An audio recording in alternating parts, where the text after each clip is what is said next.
En Enterados, ahora, la entrevista con nuestro invitado especial.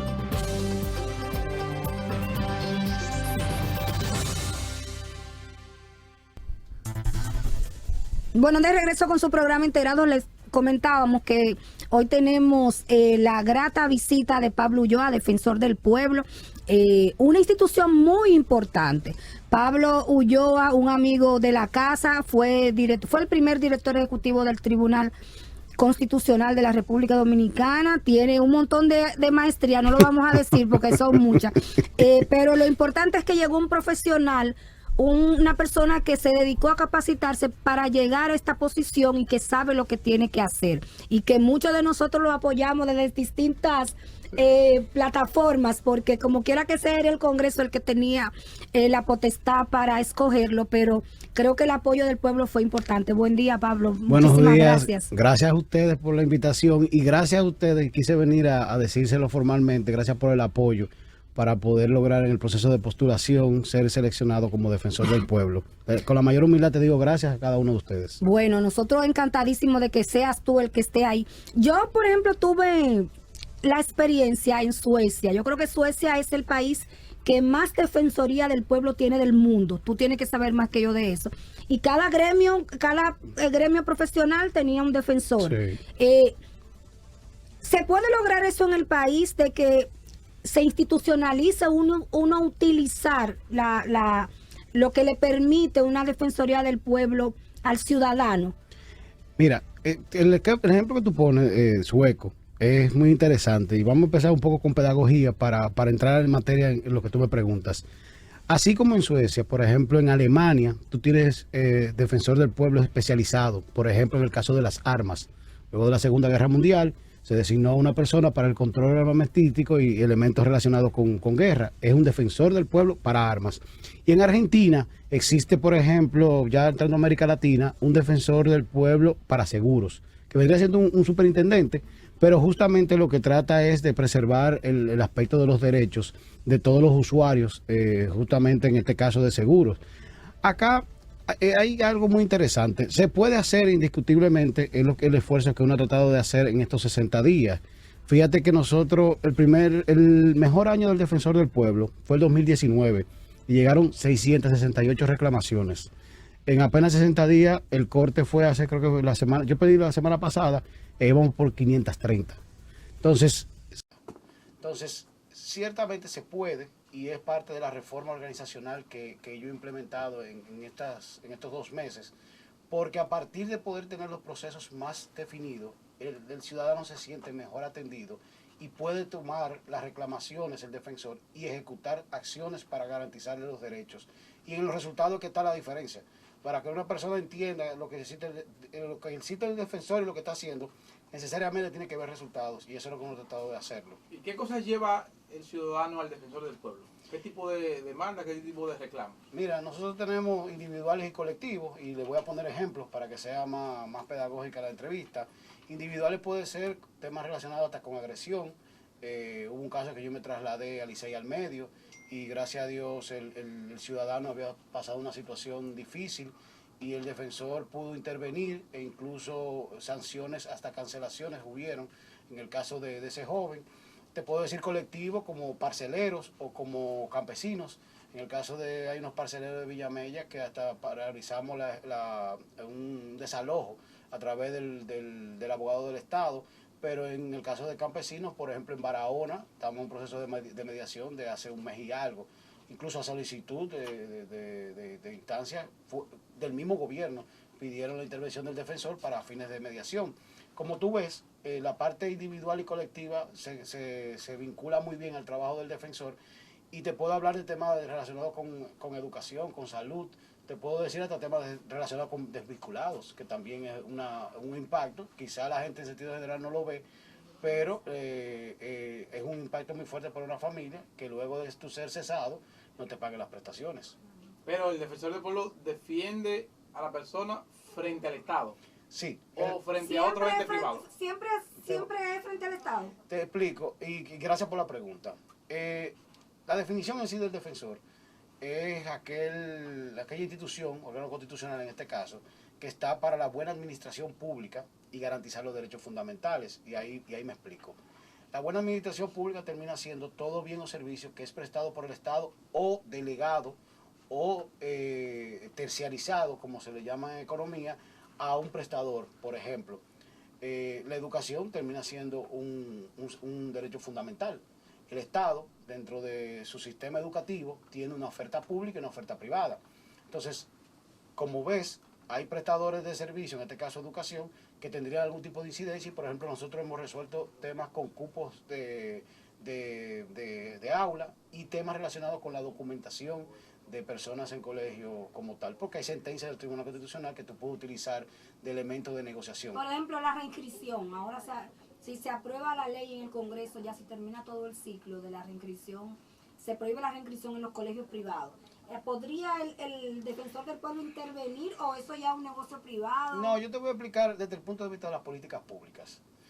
Mira, el problema no es el concepto de reinscripción. Y eso lo tenemos que saber como ciudadanos, porque tú puedes variar de reinscripción, tú le puedes llamar luego cupo, tú le puedes poner acceso a la educación, tú le puedes poner derecho a admisión, tú le puedes poner muchísimos términos.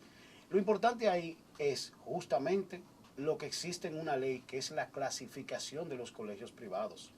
Porque con esa clasificación de los colegios privados tú puedes entender por qué es el costo de la educación que tú estás pagando en una institución privada. Entonces tú no estás afectando el libre mercado, tú no estás afectando el sector privado o la creación de empleo, pero estás regulando de alguna manera el costo que tú puedes ofertar, independientemente de que no hay intervención estatal en la regulación de los precios, porque es oferta y demanda. Si tú tienes un bien y yo te lo quiero comprar, no hay problema. Ahora, lo interesante es que dentro de la política educativa, lo que tiene que ver con la dirección de colegios privados que existe, se aplique la clasificación que plantea la ley del 01, justamente para que los colegios tengan un índice y el padre sepa justamente cuáles son las razones por las cuales tú estás subiendo o tú estás poniendo un precio al acceso de la educación de mi hijo. Porque en todas partes del mundo hay servicios públicos y privados en la educación, y la educación privada siempre va a ser más alta porque es especializada o tiene algún tipo de elemento pedagógico, infraestructura, de recursos humanos, tecnología, que tú tienes que pagarlo porque tú quieres que sea bilingüe, porque tú quieres que sea abocado a viajar a Estados Unidos. Quizás te ofrecen ubicación de becas, quizás te manejan unos elementos de plurilingüismo. O sea, ahí entra mucho hasta la parte incluso religiosa. O sea, yo estudié en La Salle, pero muy probablemente otras personas no quieren estudiar en un colegio católico. Entonces, ahí la educación tiene ese amorfismo, vamos a llamarle así, y lo importante es que dentro del sistema educativo dominicano, la instancia que está abocada a eso, que es el colegio privado, haga una clasificación y descartemos el tema de cómo se llama el costo, porque es un negocio. Entonces, tú tienes que calcular un flujo de caja. Con esto yo te estoy diciendo que el defensor no puede. Lo que te estoy diciendo es que en términos real lo que existe es una discusión por un concepto, cuando debiera discutirse sobre la base de la calidad de la educación y por qué tiene ese valor esa escuela o ese colegio donde está mi hijo. ¿El ciudadano gestiona indemnización? Sí, se han dado casos, nosotros tenemos 2 casos allá relacionados con 2 casos emblemáticos, porque se han resuelto otros. Incluso, fíjate que hay un caso interesante que es la indexación de los salarios, de las pensiones de los maestros, que esta semana se notificó tanto a INAVIMA como al Ministerio de Educación, que tenían que buscar una solución sobre la base de la ley, una ley del 08 y un acto administrativo del 09 de INAVIMA, donde habla de indexar las pensiones de los maestros, y en ese proceso incluso actualmente estamos en el proceso de negociación, porque luego de la notificación tenemos 15 días laborales de plazo, y luego entonces tendría el proceso justamente de un amparo, en este caso de cumplimiento, que sería en el Tribunal Superior Administrativo, que por primera vez el defensor está ejerciendo sus brazos jurisdiccionales. En este caso el administrativo, pero también lo puede hacer en el caso constitucional, y fue lo que yo siempre le dije a la sociedad. O sea, nosotros venimos con un criterio claro de que el defensor tiene que ejercer primero la atención, luego la mediación, antes la investigación, y al final, si tenemos que litigar, es parte de la vida. Y es la reforma que se ha hecho en la Secretaría General, por ejemplo. Yo creo una Secretaría General. Esa Secretaría General tiene 4 procesos o 4 departamentos, porque en el caso mío, como soy gerente, trato de ver los procesos segmentados. atención al ciudadano, investigación, porque el defensor se rige por el principio de la neutralidad, que está en el artículo 1 de su ley, y es algo en lo cual yo no puedo cometer errores. Luego la notificación a la administración, que nosotros lo hacemos de diferentes maneras, pero se va documentando, y al final el litigio estratégico, que uno no quiere llegar a esa posición. Ahora bien, por un tema de independencia y un tema de firmeza en la posición y de defensa al ciudadano o al colectivo, se tendrá que hacer y se va a hacer cuando se tenga que hacer. El tema de los presos preventivos, que te vi visitando cárceles, que es un problema de antaño ya, la gran cantidad de presos preventivos que tiene sobre todo el viejo modelo penitenciario. Y gente, por ejemplo, Catherine Hernández hizo un reportaje de una cárcel preventiva que hay en La Romana, que no es ni siquiera del Ministerio Público, es de la policía. Gente que por 500 pesos no ha podido salir. ¿Cuáles son los planes del Defensor del Pueblo para ayudar a esta gente? Mira, hay varias vertientes. Incluso esta semana estaba coordinando con el magistrado Jonathan Baró, que es el consejero del Ministerio Público para el tema penitenciario. Gracias a Dios, tanto con Patricia como con Roberto, hay una muy buena relación, institucionalmente hablando, y entonces hemos podido articular varias iniciativas. Lo primero que queremos hacer es un censo real de las cárceles, para fines de que podamos tener la información o los datos necesarios sobre el aspecto penitenciario. Y ese elemento que te significo, nosotros estamos tratando de diseñar. Ya tenemos el Data Warehouse diseñado, construido, y se construyó con pasantes del ITLA. Es un sistema de programación donde toda la información tú la vas a tener y vas a poder generar dashboard o pantallas para análisis en cuanto a las políticas públicas. Cuando tengamos esa información sistematizada, y pretendería que pudiéramos hacerlo breve, pues, tomando una cárcel como modelo, como piloto, para poder ahí generar todas las estadísticas, se replicaría a nivel nacional, lo cual la Procuraduría está muy interesado. Y ese elemento me permitiría realmente, como institución, poder promover algún tipo de iniciativa para la descongestión de las cárceles. Y yo quiero significar esa parte para que no se malinterprete. ¿Por qué el tema de descongestión? Es un tema que el Código Penal te da capacidades para poder tener diferentes tipos de medidas de coerción. Entonces, hay presos los cuales su medida de coerción natural no es la privación de libertad. Se supone que es el último recurso que se exacto, entonces tú tienes elementos que, bueno, ahí está el grillete tiene un costo, creo que son de $500 al mes, pero hay gente que lo puede pagar. Está la parte domiciliaria, hay gente que se puede quedar en su hogar y es fácil ubicable. Entonces, a partir de ese proceso de descongestión, tú tienes una capacidad quizá menos vulnerada de la que pasa ahora mismo, porque estamos hablando que el régimen penitenciario se estima que anda por 28.000 personas y las capacidades de tener privado de libertad andará por unos 14.000, 16.000. O sea, el hacinamiento es real. Realmente hay un desbordamiento, pero eso se da justamente por el proceso donde tú mandas a una persona a una cárcel sobre la base de una situación que se dio. Existe un hecho punitivo. Ahora, tú tienes que manejarlo sobre la base de las posibilidades. Entonces, a la República Dominicana, y quiero con esto significar, le sale más barato un proceso de dignificación y al mismo tiempo de reclasificación de los presos que de construir nuevos espacios para presos. Entonces, con el trabajo que se está tratando de hacer, por eso las visitas, por eso yo he dedicado tanto tiempo a visitar, para poder llevar a la opinión pública la realidad carcelaria y que nosotros nos sensibilicemos, pero al mismo tiempo poder promover mesas de trabajo, tanto con la Procuraduría, con el Poder Judicial, que he tenido muy buena relación con ambos incumbentes, poder realmente motivar a que exista un diálogo. Y con la policía también. No, con la policía incluso tenemos una mesa de trabajo para otro tema, porque lo que se ha tratado es de articular alianzas estratégicas, mesas de trabajo, para poder lograr resultados. Y por ejemplo, brincando un poco, pero fue otro de los temas de esta semana, la mesa de trabajo con la policía se dio fruto de un trabajo que se hizo la semana pasada con el padre de una joven que se llama Marilyn Jovine. El padre gracias a Dios tiene 76 años, tiene un tema de demencia senil y él se extravió. Fueron de los desaparecidos.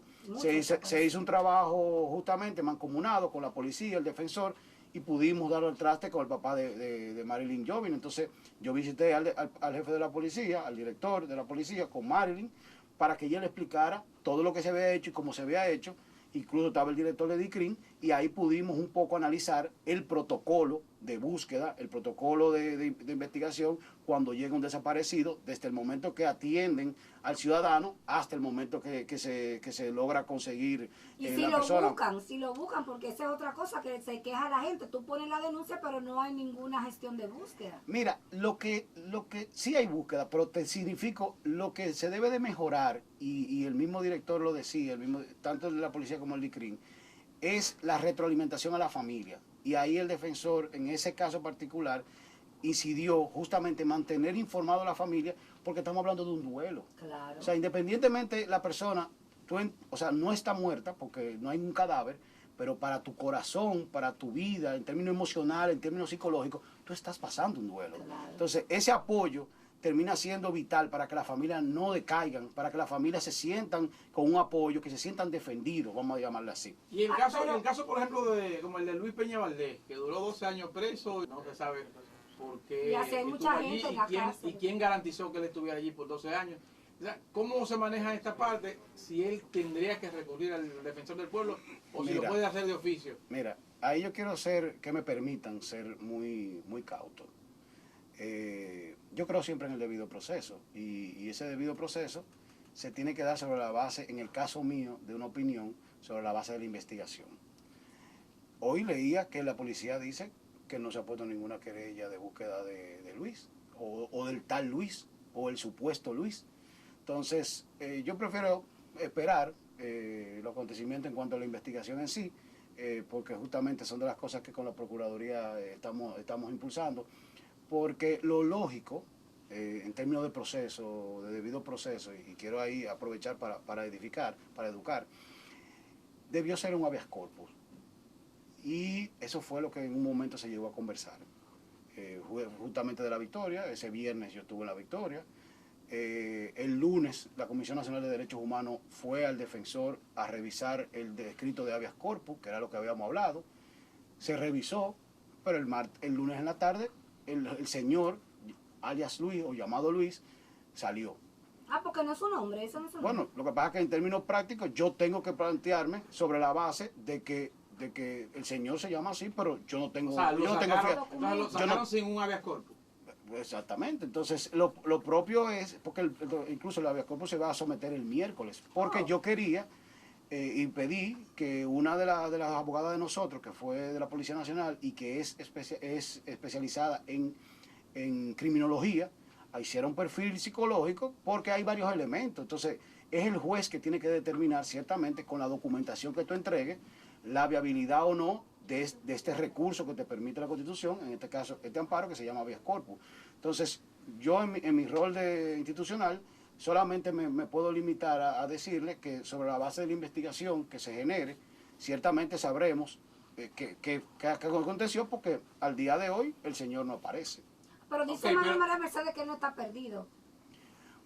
Bueno, quien te habla por un sentido práctico y un sentido de respeto y un sentido de honor a la posición, no puede hacer un juicio de valor, no, claro, más allá de las herramientas legales u objetivas que yo tenga. Y yo entiendo que es lo correcto, porque si hay un recurso de habeas corpus, incluso puede haber indemnización por parte del Estado al ciudadano.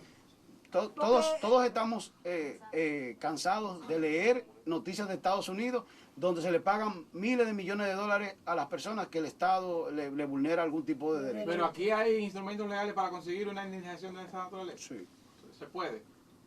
Sí. O sea, acudiendo a la justicia regular. Ordinaria. Bueno, pero vamos a seguir en el caso del señor Luis a través de... Y tomando en cuenta que el Estado es inembargable, ¿cómo se consigue luego? ¿Y para qué fue el Porque amparo? tú no tienes que embargarlo. Bueno, pero si el No, Estado porque necesita... si hay una sentencia, lo estamos poniendo desde el punto de vista de que el Estado no va a cumplir. Sí, ves que el Estado nunca cumple ese tipo de cosas. Bueno, cuando tú tomas una propiedad y la compras para construir la línea del metro, se te paga. Cuando tú compras una propiedad para construir una carretera, se te paga. O sea, hay muchos ejemplos que sí se pagan. Pero por lo regular, cuando tú Pero después del amparo las cosas han cambiado. No, pero por lo regular, cuando se hace ese tipo de expropiación, lo paga el contratista. Bueno, Wilkie, pero al fin y al cabo el dinero sale del Estado. Está bien, pero lo paga el contratista cuando tú tienes que enfrentarte al Estado. No, porque... Y hay una sentencia hasta por las prestaciones. Tú condenas a una institución a que te pague tus prestaciones. En definitiva, la institución decide cuánto te paga y no te paga. No, Wilkie, la experiencia que yo tengo es diferente, por lo menos en estos 60 días. Después de la ley de administración Cuando nosotros hemos ejecutado paro. situaciones, se han buscado soluciones. O sea, yo te Pero decía... estamos hablando de que el defensor del pueblo le está buscando soluciones. Bueno, pero por Bueno, eso, pero por como eso, en los mecanismos legales. justamente por eso la Constitución de la República consagra esta posibilidad a una institución que se llama Defensor del Pueblo. Y es el rol, y qué bueno que tú lo pones así, porque eso es lo que yo quisiera, que todo dominicano sepa que existe una institución como la que estamos definiendo y la que está comprometida con cada uno de los seres humanos que viven en la República Dominicana. Y qué bueno que tú pones ese ejemplo. Entonces, independientemente del nombre de esta persona, Luis Peña, imaginemos que no es él. Imaginemos que no es él y que es cualquier otra persona y que se compruebe que ciertamente hubo esa irregularidad. ¿Esa persona tiene que acudir al defensor del pueblo o puede hacerlo de oficio? No, de oficio sería... ¿Y De oficio trabajo yo. ¿Cuándo fue fijada el habeas corpus para nosotros estar ahí? No, es que no fue necesario. Porque, no fue necesario porque salió el lunes en la tarde, justamente era para el miércoles en la mañana, a las 9:30 creo que era que lo íbamos a depositar. Entonces, lo puede hacer de manera individual, lo puede hacer a través de, pero también el defensor puede hacerlo con un mecanismo que existe, que se llama amigo de la corte. Entonces, esos elementos existen y lo importante es que nosotros los sepamos utilizar y operativicemos, porque al fin y al cabo el defensor lo que termina garantizando es el estado de bienestar que está descrito en la Constitución. Entonces, para poderlo lograr, en un principio natural de un régimen democrático como el que existe, es el diálogo. Pero en una situación de extremo está lo judicial.